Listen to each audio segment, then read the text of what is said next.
So I'm going to jump to my next question, where it's about Trump asking Harvard to hand over information from the international students on their campus and Harvard resisting. But I wanted to talk to you, and Curtis, maybe you could answer this first. Is this a new form of McCarthyism, do you think? And who exactly is Trump targeting, and what are his motives behind that?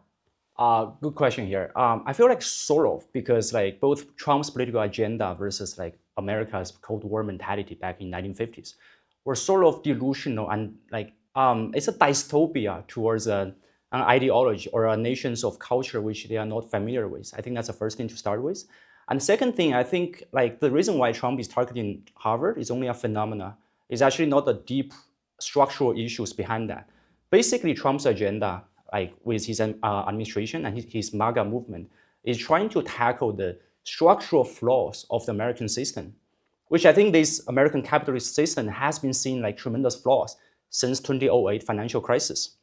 So, Trump is always bashing about so-called deep state or special interests. To some extent, he has some point here that the US governing elites, all the way from Wall Street to Silicon Valley, and to the education sectors like Harvard. I think they've been too hijacked by this like hyper liberal agenda for decades, so that they couldn't even distinguish what's the interest for their own people versus the interest for their elites. It's like 1% versus 99%. Obviously, as a Chinese, I don't agree.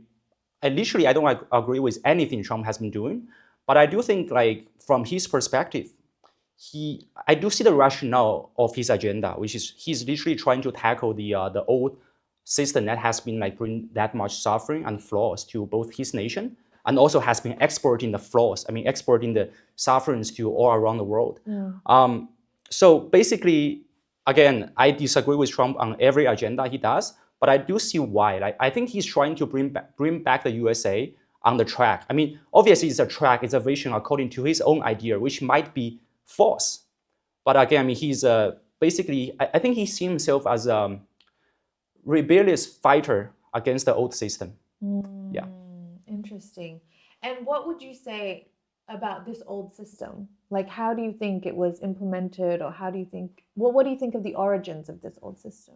Okay, of course. I think the origin of this old system is actually, I think all the way goes back to at least 70s or 80s. 70s all the way from when Richard Nixon actually decoupled the US dollars with the golden reserve. Then the world literally runs on a fiat money financial system. That gives these financial tycoons, the Wall Street, tremendous leverage over the normal people like us all around the world.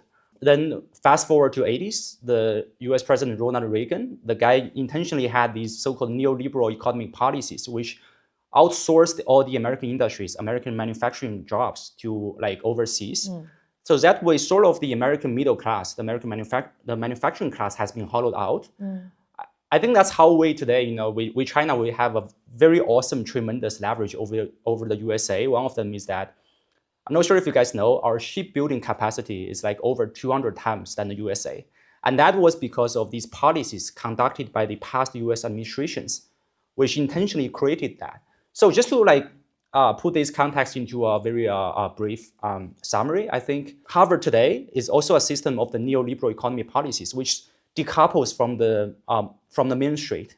It colludes with the Wall Street, with the Silicon Valley, but it detaches itself from the normal people, the normal American working people.